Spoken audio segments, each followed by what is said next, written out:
Assalamualaikum. Waalaikumsalam, Bu.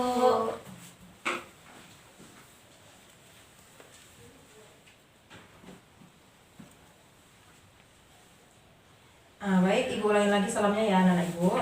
Ya, Bu. Assalamualaikum warahmatullahi wabarakatuh. Waalaikumsalam warahmatullahi wabarakatuh. Gimana kabarnya anak-anak Ibu? Alhamdulillah sehat, Bu. Alhamdulillah Ibu juga sehat. Nah, sebelum kita mulai pembelajaran, silahkan rapikan tempat duduknya. Kalau ada sampah silahkan diambil ya. Baik, Bu.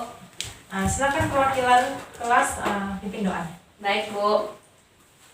Siap gerak, hormat gerak, tegak gerak. Berdoa mulai. Bismillahirrahmanirrahim.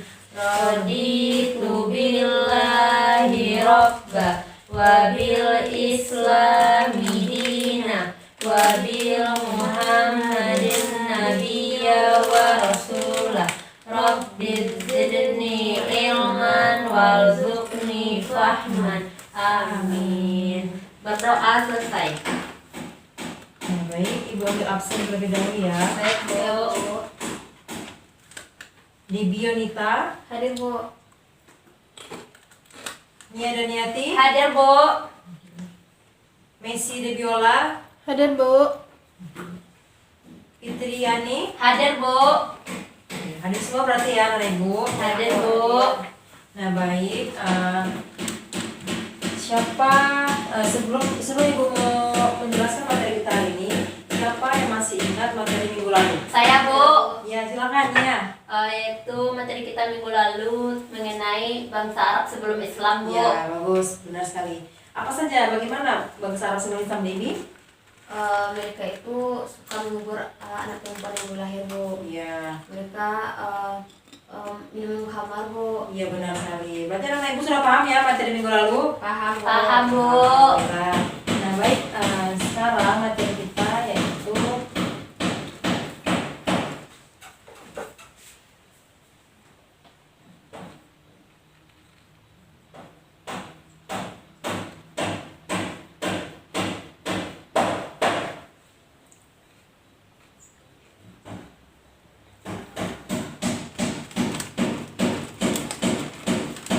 sekarang materi kita tentang dakwah Nabi Muhammad periode Mekah.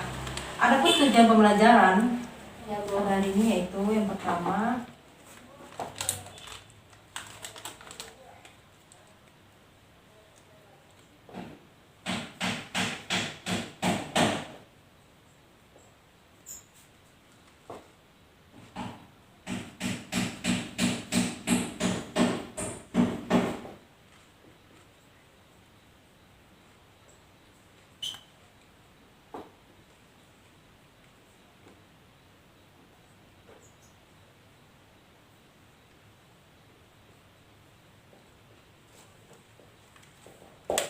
nah, adapun tujuan pembelajaran kita pada hari ini yaitu yang pertama, anak-anak Ibu semua mampu memahami dakwah Nabi periode Mekah, yaitu dakwah secara terang-terangan maupun secara sembunyi-sembunyi. Yang kedua, anak-anak Ibu mampu menjelaskan bagaimana respon masyarakat terhadap dakwah yang dibawakan oleh Nabi Muhammad. Yang ketiga, anak-anak Ibu mampu memahami hikmah yang dapat kita ambil dalam memahami pelajaran yaitu tentang dakwah Nabi periode Mekah ini. Ya, Bu. Nah, baik, di sini Ibu ada video. Coba anak-anak Ibu dengarkan ya. Ya, Bu.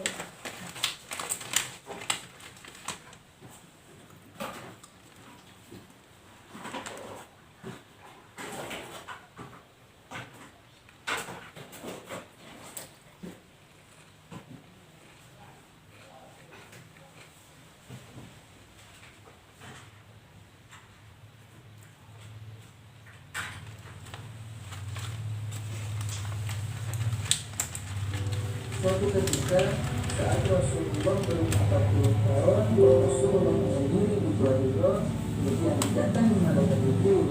Malaikat Jibril menyampaikan wahyu pertama, yaitu Quran surat Al-Alaq ayat 1 sampai 5. Peristiwa itu terjadi pada bulan Ramadan 810 Hijriah. Kasih, Bu. Mau didengarkan ya, Ibu menjajah anak Ibu. Baik, Bu. Rasulullah mendakwahkan secara sembunyi-sembunyi kurang lebih selama 3 tahun. dakwahnya dilakukan kepada Dicatat, istri, Bu. Iya, catat. paman, dan juga para sahabatnya. Beberapa orang yang pertama kali masuk Islam, mereka itulah yang disebut as-sabiquna awwalun. Rasulullah mengatur para sahabat untuk menyampaikan dakwahnya. Setelah itu turun Quran surat Al-Hijr ayat 94 yang memerintahkan Rasulullah untuk berdakwah secara terang-terangan. Rasulullah berdakwah di Bukit Safa, mengajak para masyarakat untuk menyembah kepada Allah. Apa saja substansi dakwah Rasulullah di Mekah? Yang pertama, Rasulullah Nabi Muhammad SAW berdakwah pertama. Yang kedua, ajaran-ajaran kepada Rasulullah SAW buka tauhid dan akhlak mulia. Bagaimana reaksi masyarakat Mekah terhadap dakwah Rasulullah SAW? Ada masyarakat yang menerima ajaran Rasul, ada juga yang menolak ajaran Rasul, dan ada pula yang berpura-pura menerima ajaran Rasul.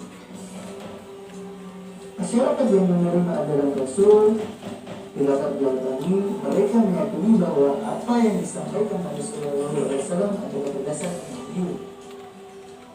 Keteladanannya yang dilakukan dalam kesehariannya membuat masyarakat menerima ajaran Rasul. Ajaran yang dibawa beliau bersifat rasional. Dalam melakukan syiarnya, beliau tidak melakukan kekerasan.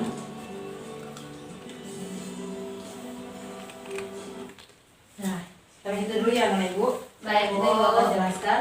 Nah, tadi setelah didengarkan dakwah secara sembunyi-sembunyi itu pada ayat apa yang turun? Surat apa yang turun? Yo. Bu, Ya, Messi. surat Al-Hijr, Bu. Ada lagi yang lain? Saya, Bu. Nah, silakan ya. Yaitu Quran surah Al-Mudaththir ayat 1-7, Bu. Ya, Al-Surah Al-Mudaththir ya, Messi. Oh iya, Bu. Ya, jadi Quran surah Al-Mudaththir yang pertama kali turun pada saat dakwah secara Sembunyi-sembunyi, Bu. Oh iya, Bu. Nah, kepada siapa saja Nabi mendakwahkan secara sembunyi-sembunyi ini? Nabi mendakwahkan kepada siapa saja? Saya, Keluarga, Bu. Bu. Ya, silakan Devi. Yang pertama kepada keluarganya. Pada keluarganya siapa saja? Itu istrinya Khadijah, Bu. Adijah, Kemudian Ali bin Abi Thalib, Iya. Bu. Kemudian Zaid bin Harisah, budaknya, Bu. iya. Ada lagi? Kemudian kepada sahabatnya, Bu. Kepada sahabatnya, ya benar sekali ya, kepada sahabatnya. Nah, jadi Nabi mendakwahkan ajaran yang ia bawa secara sembunyi-sembunyi pertama kali, yaitu kepada keluarganya terlebih dahulu, kepada istrinya Siti Khadijah, selanjutnya kepada Ali bin Abi Thalib atau sepupunya, kepada Zaid atau budaknya, selanjutnya kepada sahabatnya. Nah, sahabat Ali ada berapa tadi? Sahabat Nabi ada berapa tadi? Abu Bakar, Abu Bu. Bakar, Umar bin Umar bin Khattab, Khattab, Bu. Utsman, bin Affan, Bu. Ali bin Abi Thalib. Iya, benar sekali. Nah, sampai di sini anak-anak ibu sudah paham? Paham, Bu. Nah, selanjutnya dakwah secara terang-terangan. Nah, surah apa tadi? Saya, Bu. Ya, surahnya. Terdapat dalam Quran surah Al-Hijr, Bu, ayat 94. Al-Hijr, ya benar sekali. Nah, apa yang Nabi lakukan pada saat dakwah secara terang-terangan ini?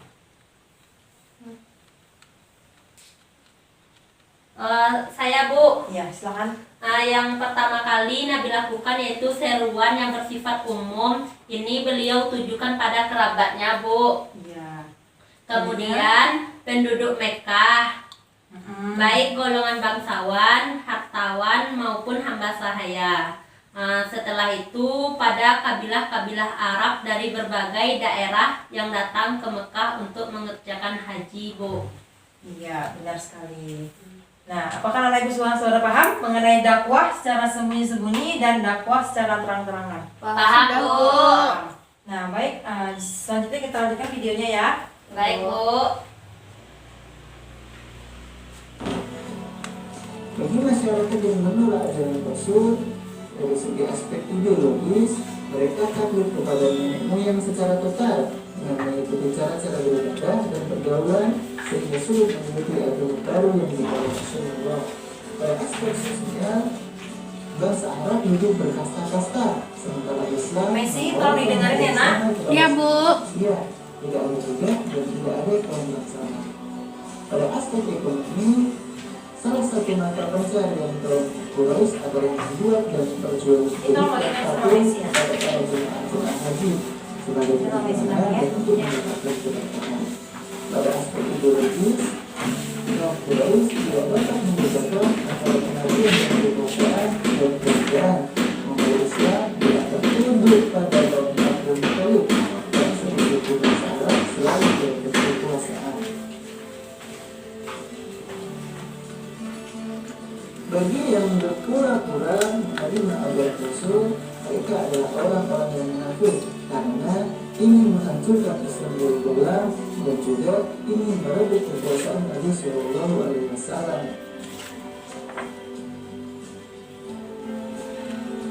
Berikut beberapa ancaman dan siksaan yang dialami Nabi Muhammad Shallallahu Alaihi Wasallam. Suatu hari, Abu Jahal melihat Rasulullah Shallallahu Alaihi Wasallam duduk di sofa. Ia mencerca dan menghina, tetapi tidak ditanggapi oleh Rasulullah Shallallahu Alaihi Wasallam dan dia beranjak pulang.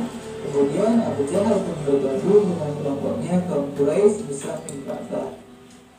Melihat kejadian tersebut, Hamzah paman Rasulullah Shallallahu Alaihi Wasallam marah seraya bangkit mencari Abu Jahal. Ia kemudian menemukan Abu Jahal yang sedang duduk di samping Ka'bah dengan kelompoknya kaum Quraisy. Tanpa banyak bicara, ia langsung mengangkat busur dan memukulkannya ke kepala Abu Jahal hingga tenggelamnya mereka. Engkau mencerca dia Rasulullah Shallallahu Alaihi Wasallam, padahal aku sudah memeluk agamanya. Aku menempuh jalan yang dia tempuh. Jika mampu, ayo lawan aku, tantang Hamzah. Suatu hari, Uqbah bin Abdul Musyid melihat Rasulullah Shallallahu Alaihi Wasallam tertawa lalu menyiksanya. Dia menjerat leher Rasulullah Shallallahu Alaihi Wasallam dengan sorbannya dan menyeret keluar masjid. Beberapa orang datang menolong Rasulullah Shallallahu Alaihi Wasallam karena takut pada Bani Hashim. Dicatat ya anak ibu. Penyiksaan Baik, lain Bu. dilakukan oleh pamannya sendiri, yaitu Abu Lahab dan istrinya Ummu Jamil yang tiada cara dirinya. Rasulullah Shallallahu Alaihi Wasallam bertetangga dengan mereka. Mereka tak pernah berhenti melemparkan barang-barang kotor kepadanya. Suatu hari mereka melemparkan kotoran domba ke kepala Nabi. Sekali lagi Hamzah membalasnya dengan melemparkan barang yang sama ke kepala Abu Lahab. Kaum Quraisy memutuskan segala bentuk hubungan perkawinan dan perdagangan dengan Bani Hashim. Persetujuan boikotan ini dibuat dalam bentuk piagam, ditandatangani bersama dan digantungkan di Ka'bah. Peristiwa ini terjadi pada tahun ke-7 kemudian dan berlangsung selama 3 tahun. Boikotan ini mengakibatkan kelaparan, kemiskinan, dan kesengsaraan dari kaum muslimin. Islam memiliki prinsip dakwah. Dakwah adalah satu usaha yang dilakukan seseorang untuk mengajak orang lain berperilaku, bersikap, dan berkehidupan sesuai dengan aturan Allah Subhanahu wa Ta'ala. Islam memiliki prinsip dalam berdakwah, yakni tidak mengenal pemaksaan apalagi kekerasan, bahkan bebas menentukan pilihan akidah atau agama. Tidak boleh seorang pun memaksa orang lain untuk masuk Islam. Ibrah dakwah Rasulullah SAW. Yang pertama, memiliki sikap tangguh. Dalam upaya mencari kesuksesan, diperlukan sikap tangguh dan pantang menyerah, sebagaimana yang dicontohkan oleh Rasulullah SAW ketika ia berjuang memberantas kemusyrikan. Sebagai contohnya, menggunakan waktu untuk belajar dengan sungguh-sungguh agar mendapatkan prestasi yang tinggi. Secara terus-menerus mencoba sesuatu yang belum dapat dikerjakan sampai ditemukan solusi untuk mengatasinya. Nah, baiklah. Di sini tadi kita sudah mendengarkan ataupun melihat video ini. Jadi di sini ibu ingin membagi anak-anak ibu menjadi 2 kelompok. Baik Bu. Nia sama Messi satu kelompok ya. Baik, Bu. Debbie dan Fitriani satu kelompok. Ya Bu. Nah, Nia dan juga Messi membahas mengenai respon masyarakat Arab terhadap dakwah Nabi Muhammad SAW. Sedangkan kelompok 2 yaitu tentang hikmah yang dapat diambil tentang dakwah Nabi periode Mekah ini. Nah, ibu beri waktu 5 menit. Baik, Bu. Baik Bu. Silakan didiskusikan ya. Ya Baik, Bu. Bu.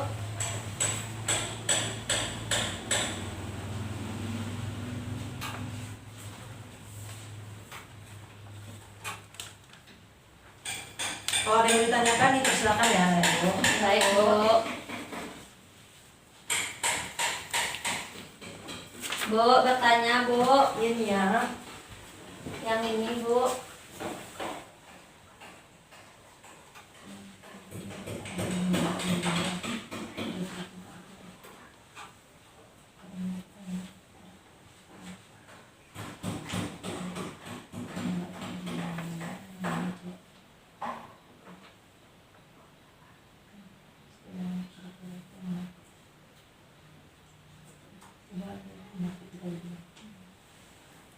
Sudah ya? Paham Bu. Ya. Kasih Bu. Kelompok 2? Iya, Bu, ada, Bu.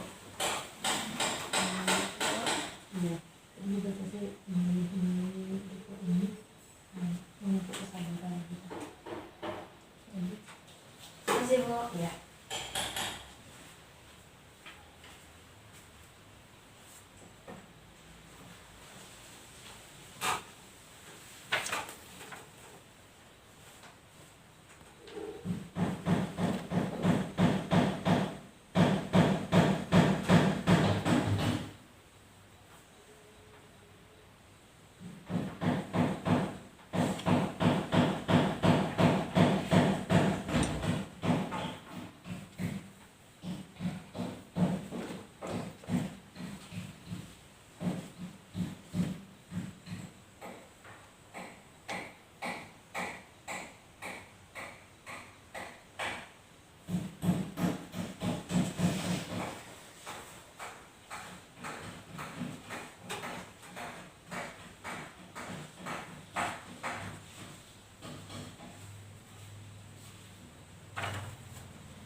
Masih ada 3 menit lagi ya. Ya Bu.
Bu, bertanya Bu. Ya.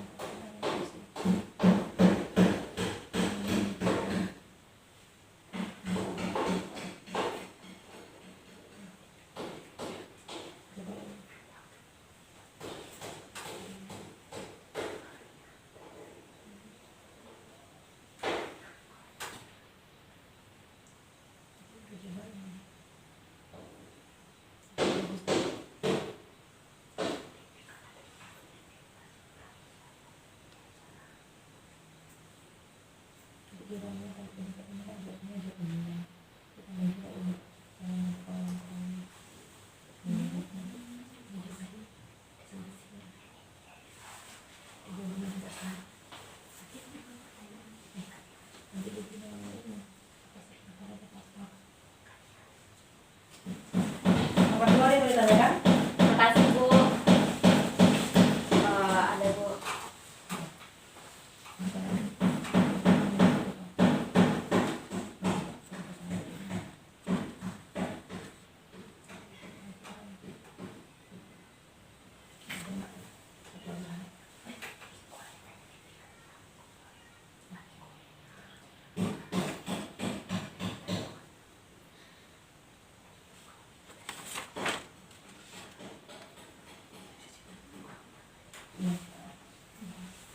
Sudah? Sudah Bu. Sudah Bu. Sudah selesai semua? Sudah Bu. Nah, baik. Selanjutnya silakan kepada kelompok 1 untuk membacakan hasil diskusinya di tempat saja di situ saja. Baik Bu. Jangan repot ya suaranya ya. Baik Bu. Baiklah.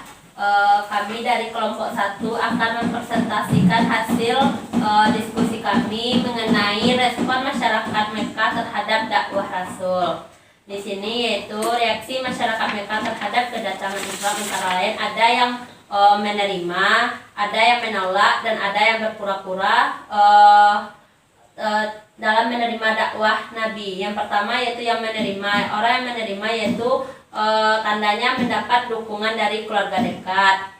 Dan ada juga orang yang menolak dakwah Nabi mereka, memfitnah dan mengejek Nabi, yang kemudian boikot dan rencana pembunuhan terhadap Nabi. Nabi dibujuk dengan harta, tahta, dan wanita. Nabi mendapat siksaan. Itulah tanda-tanda orang menolak dakwah Nabi. Adapun orang yang yang berpura-pura seperti orang yang munafik, pura-pura menerima dakwah Nabi tersebut Bu. Satu lagi ada juga yang menolak dakwah Nabi, mereka melakukan penganiayaan dan penyiksaan terhadap kaum muslimin. Itulah presentasi dari kelompok 1 Bu. Ya. Nah, kelompok 2 apakah ada pertanyaan untuk kelompok 1? Ada Bu. Ya, silakan kepada Devi. Jadi Dicatat ya kelompok 1. Baik Bu. baiklah, saya akan satu perwakilan dari kelompok 2 ingin bertanya kepada kelompok 1, yaitu bagaimana apa cara-cara yang dilakukan oleh orang-orang Quraisy itu dalam melancarkan permusuhannya terhadap Rasulullah dan pengikutnya. Baik. Silakan dicatat. Boleh ditanggapi langsung Bu. Langsung ditanggapi? Ya, silakan. Langsung saja tanggapi. Baiklah, kami dari kelompok 1 akan menjawab pertanyaan dari kelompok 2. Yang mana pertanyaan dari kelompok 2 yaitu ada cara-cara yang dilakukan orang Quraisy dalam melancarkan permusuhan terhadap Rasulullah SAW dan pengikutnya. Nah, adapun cara-cara yang dilakukan orang Quraisy itu, yang pertama mengejek, menghina, dan menertawakan orang-orang Muslim dengan maksud melecehkan kaum Muslimin. Yang kedua, mengejek ajaran Nabi, membangkitkan keraguan, menyebarkan anggapan-anggapan yang meragukan ajaran Nabi. Yang ketiga, melawan Al-Quran, dongeng-dongeng orang terdahulu. Yang keempat, menyodorkan beberapa tawaran pada orang Islam yang mau menukar keimanannya dengan kepercayaan orang kafir Quraisy. Nah, itulah cara-cara yang dilakukan orang Quraisy dalam melancarkan permusuhannya terhadap Rasulullah dan pengikutnya. Itulah jawaban dari kami Bu. Ya, bagus ya kelompok 1. Bagaimana kelompok 2? Apakah sudah dapat memahami penjelasan kelompok 1 tadi? Sudah Bu. Sudah, alhamdulillah. Nah, selanjutnya silakan kepada kelompok 2 untuk membacakan hasil diskusinya tentang hikmah. Ini aja Bu. Ya, situ saja. Baiklah, saya dari kelompok perwakilan dari kelompok 2 akan menyampaikan hasil diskusi kami, yaitu tentang ibrah dakwah periode Mekah Nabi Muhammad. Yang pertama itu yaitu memupuk kesabaran, karena dalam berjuang menegakkan agama Islam itu pasti akan mendapat pertolongan dari Allah, dan pasti juga ada ujiannya. Yang kedua itu tugas Rasul itu hanya menyampaikan, sedangkan pemberi hidayah hanya Allah. Yang selanjutnya Bu, Allah itu akan menguji seseorang yang akan dipilih menjadi utusannya di Nabi Bu, dalam menyampaikan dakwahnya. Selanjutnya itu menjadikan Rasul seseorang yang bijaksana, itu pandai menggunakan kesempatan yang berharga dan menarik perhatian orang tanpa menimbulkan kebosanan. Selanjutnya itu dengan meladeni Nabi Muhammad yang bergelar uswatun hasanah, artinya tingkah laku amal perbuatan Rasul itu adalah teladan yang baik, terutama terhadap ajaran yang didakwahkannya. Selanjutnya melalui dakwah Nabi ini, umat Indonesia khususnya umat Muslim mendapatkan informasi mengenai agama yang diridhai oleh Allah. Dan sebenarnya dengan adanya dakwah Nabi ini memberikan pemahaman tentang hak dan persamaan derajat antara kaum lelaki dan kaum perempuan. Selanjutnya dengan tegaknya Islam ini, ajaran persamaan derajat di antara manusia dan pemberantasan perbudakan, dan juga adanya penghapusan perbudakan karena status manusia di hadapan Allah itu sama. Yang membedakan hanyalah takwaannya. Sudah selesai Bu? Sudah nomor 2? Sudah Bu. Nah, baik. Apakah dari kelompok 1 ada yang ingin ditanyakan kepada kelompok? Ada Bu. Ya, silakan kepada Nia dan Yeti. Catat kelompok kedua. Ya. Baiklah, pertanyaan dari kelompok kami yaitu tolong kelompok 2 jelaskan bagaimana faktor-faktor yang menyebabkan orang-orang kafir Quraisy berusaha menghalangi dakwah Islam. Faktor-faktornya faktor-faktor apa saja yang menyebabkan orang-orang kafir Quraisy berusaha menghalangi dakwah Rasulullah. Nah, kelompok 2 apakah langsung menjawab atau ditanya? Langsung jawab. Silakan kepada kelompok 2. Baiklah, saya akan menjawab pertanyaan dari kelompok 1, yaitu apa saja faktor-faktor yang menyebabkan orang-orang kafir Quraisy itu berusaha menghalangi dakwah Islam. Yang pertama itu yaitu orang kafir Quraisy ini tidak dapat membedakan antara kekuasaan dan kenabian. Yang kedua, Nabi Muhammad itu menyerukan persamaan antara bangsawan dan hamba sahaya. Yang ketiga, para pemimpin kafir Quraisy ini tidak dapat menerima ajaran atau adanya hari kebangkitan kembali dan hari pembalasan di akhirat. Yang selanjutnya itu taklid pada nenek moyang adalah kebiasaan yang berakar pada bangsa Arab. Yang terakhir, pemahat dan pejuang patung menganggap Islam itu adalah sebagai penghalang rezeki bagi mereka. Sekian Bu. Sudah? Bagaimana kelompok 1? Apakah dapat memahami penjelasan dari kelompok 2? Insya Allah paham Bu. Paham ya? Nah, baik. Tadi anak-anak ibu sudah mendiskusikannya, sering menjelaskan kembali ya, itu tentang respon ini tanggapan masyarakat Mekah terhadap dakwah yang diberikan oleh Nabi Muhammad. Itu tadi ada yang menerima, ada yang menolak, ada yang berpura-pura. Ya. Mereka yang menerima tadi dengan sangat menerima dan mendukung dakwah yang diberikan oleh Nabi Muhammad SAW. Sedangkan yang menolak tadi bagaimana? Yang menolak tubuh mereka melakukan penganiayaan dan penyiksaan terhadap kaum muslimin Bu.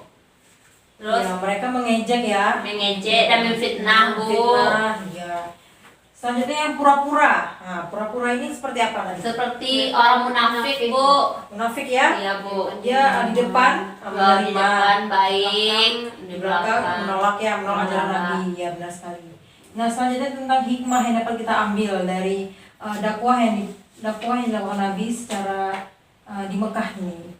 Yang pertama, dapat memupuk kesabaran. Nah, Nabi itu seorang yang sabar, walaupun tadi ia telah diejek, dihina, difitnah. Beliau tetap sabar dalam menjalankan dakwahnya. Nah, selanjutnya yaitu menjadikan kita, yaitu seorang yang bijaksana. Kita bisa belajar dari apa yang telah Nabi Muhammad lakukan untuk berdakwah. Nah, menjadikan diri kita yaitu teladan yang baik, karena Nabi itu seorang ataupun contoh teladan yang baik untuk umatnya ya. Nah, selanjutnya yaitu penghapusan perbedaan. Nah, jadi pada masa Nabi itu, Nabi menghapuskan ataupun tidak ada perbedaan antara satu sama yang lain. Ya, benar sekali. Nah, baiklah, sampai di sini apakah anak ibu sudah paham atau ada yang mau ditanyakan? Saya ingin bertanya, Bu. Ya, silakan kepada Nia. Begini, Bu, kan ketika Nabi Muhammad SAW itu berdakwah, kan tidak semua orang-orang waktu itu menerima dakwah Nabi, kan Bu, ada yang menolak, seperti dia mencaci Nabi, mengejek serta melempar Nabi dengan kotoran. Bagaimana sikap Nabi dalam menghadapi orang-orang yang menolak ajaran Nabi itu, Bu? Ya, bagus sekali ya pertanyaannya. Iya, Bu. Jadi bagaimana sih sikap Nabi terhadap orang-orang yang sudah menolak ajaran Iya. Nabi tersebut? Mereka menfitnah kayak gitu, Nanti ya. Nah, sebelum ibu menjawab, apakah ada anak-anak ibu yang bisa menjawab? Ada Bu. Ya, silakan kepada ibu. Kalau menurut saya Bu, reaksi Nabi itu dia tuh tetap sabar Bu. Dan juga dakwahnya ini tidak ada paksaan Bu. Ya, sudah? Sudah. Ya, benar sekali ya jawaban Devi. Jadi sikap Nabi Muhammad terhadap orang-orang yang telah menolak ajarannya, yaitu yang pertama, Nabi tetap sabar. Nabi tetap sabar menghadapi sikap daripada orang-orang yang menolak ajaran yang dibawakan oleh Nabi tadi. Selanjutnya Nabi tetap tidak berputus asa. Di sini Nabi tetap mencoba melakukan dakwah lagi walaupun ditolak, tapi Nabi melakukannya lagi dan lagi. Nah, seperti itulah sikap Nabi terhadap orang-orang yang menolak ajaran-ajaran yang dibawakan oleh Nabi. Bagaimana Nia? Apakah Nia sudah paham? Paham, Bu. Sudah paham ya? Nah, baik. Apakah anak ibu semua sudah paham materi yang ibu jelaskan dari awal sampai akhir tadi? Paham Bu. Paham ya. Nah, baik, di sini ibu ingin memberikan pertanyaan supaya anak-anak ibu semakin paham Baik, Bu. mengenai materi hari ini. Ya Bu. Nah, baik. Pertanyaan pertama, Nabi mendakwahkan ajarannya secara sembunyi-sembunyi kepada siapa tadi? Saya, Bu. Ya, silakan ya. Secara dakwah pertama Nabi kepada keluarga dan sahabat-sahabatnya, Bu. Siapa saja? Istrinya, kemudian Ali bin Abi Thalib, Bin Abi Thalib sepupunya. ya, Bu. Kemudian Zaid bin Arisa. Zaid, ya. Nah, selanjutnya kepada sahabatnya Abu Bakar, Bu. Umar, Ali, dan Utsman. Iya, benar sekali ya. Siapa tadi namanya? Nia dan Yati, Bu. Nia dan Yati.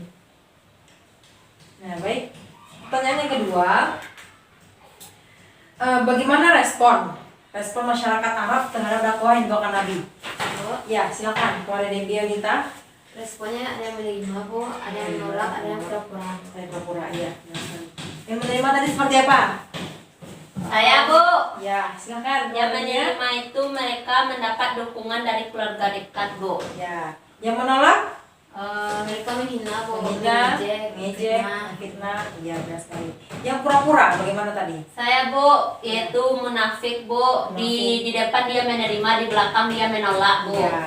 Nah, benar-benar sekali ya tadi. Siapa tadi yang jawab anak ibu? Debbie.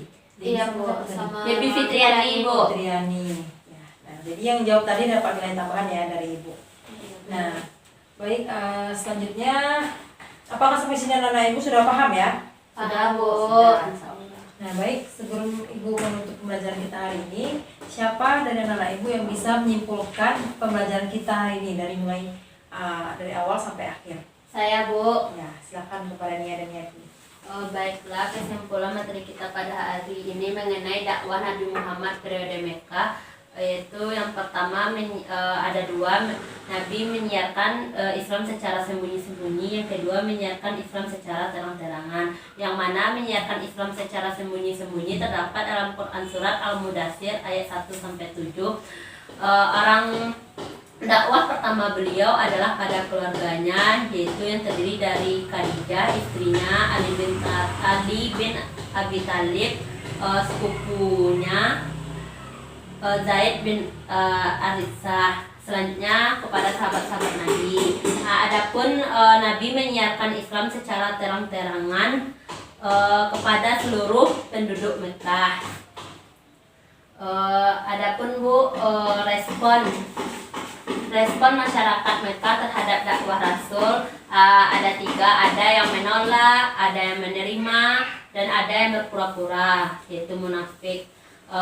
Ada hikmah yang dapat kita ambil, salah satunya yaitu menyadari bahwa melalui kesabaran dan keuletan dalam berjuang menegakkan agama Allah pasti akan mendapat pertolongan dari Allah. Itu Ya, bagus ya. Ya, di sini Ibu sedikit menyimpulkan juga bahwasannya di sini kan Nabi Muhammad tetap sabar melakukan dakwahnya walaupun banyak tantangan tadi ya, ada yang mengejek, terus ada yang melemparkan dengan kotoran. Nah, di sini kita juga harus bisa mencontohkan apa yang telah Nabi lakukan. Kita juga harus bisa mendakwahkan apapun yang telah kita peroleh, kita juga harus bisa mendakwahkannya kepada orang lain. Iya, Nah, Bu. di sini Nabi juga tidak pernah berputus asa. Nabi mencoba mendakwahkan lagi kepada orang banyak, sehingga Islam itu tersampaikan kepada seluruh umat Islam. Nah, baiklah, mana Ibu sudah paham? Paham, Bu. Nah, baik, sebelum Ibu menutup pembelajaran, di sini Ibu ingin memberitahukan bahwasanya minggu depan kita akan mempelajari tentang dakwah Nabi pada periode Madinah. Silakan dibaca-baca bukunya. Baik, Bu. Selanjutnya di sini ada tugas yang mana silakan anak-anak Ibu tulis. Baik, Bu. Yang pertama tadi siapa saja yang menolak ajaran dari dakwah dari Nabi Muhammad. Baik, Bu. Selanjutnya, yang kedua, anak-anak Ibu tulis sejarah Nabi Muhammad ya, mulai dari lahir sampai dengan dakwahnya sampai usia berapa. Ya, Bu. Baik, Bu. Minggu depan dikumpulkan sama Ibu ya, Bu. Nah, baik. Nah, baiklah, sebelum Ibu tutup, mari kita sama-sama membacakan hamdalah. Alhamdulillahirabbil alamin. Jangan lupa tugasnya ya, dikumpul besok sama Ibu minggu depan. Baik, Bu. Nah, baik, Ibu akhiri dengan mengucapkan Assalamualaikum warahmatullahi wabarakatuh. Waalaikumsalam warahmatullahi wabarakatuh. Silakan boleh istirahat. Baik, Bu.